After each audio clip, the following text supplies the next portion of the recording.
Okay mga ka-TH, may bago tayong site ngayon. Ito dalawang chamber dito. Yan. Pero bundok siya. Medyo mataas.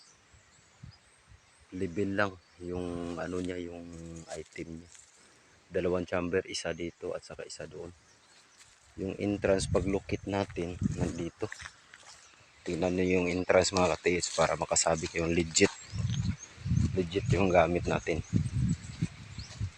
Nandito yung entrance, mga 2 dipa at saka kalahati. Tunnel na yan.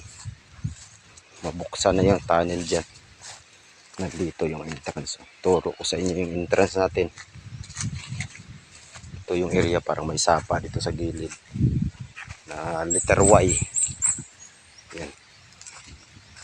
Yan dyan nag-Y. Ito na yung entrance mga ka-TH. So, ito yung tinuturo ng gamit natin. Yan, naka-refract siya. Refract talaga ka-TH.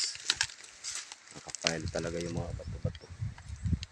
Yan, nakapile. Pinail talaga nila. Hanggang dyan. Hanggang dito lang. Hanggang dito lang yung file niya. Yan ang buksan. Tunnel na yan sa dulo dyan. Mga estimate ko siguro mga 3 dipa. Before mabutas na ito. Yan o. Yung patong-patong nila yung mga bato. Sa likod nito tunnel na. Yan yung entrance mga ka-TH. Diyan sa gilid wala na mga bato dyan. Ito lang yung mga bato. Doon naman sa gilid walang mga bato. Ito lang mga bato. Nakafile, nakasalansan.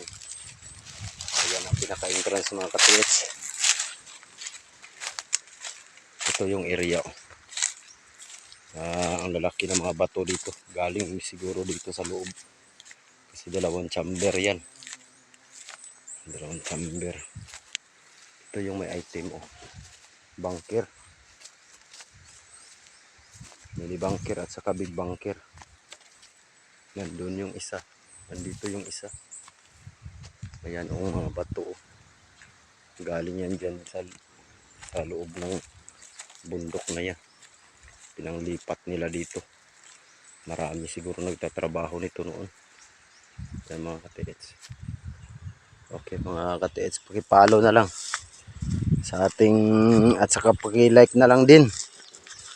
Okay, hanggang dito na lang kasi medyo malapit na rin matapos yung project natin doon sa kabila.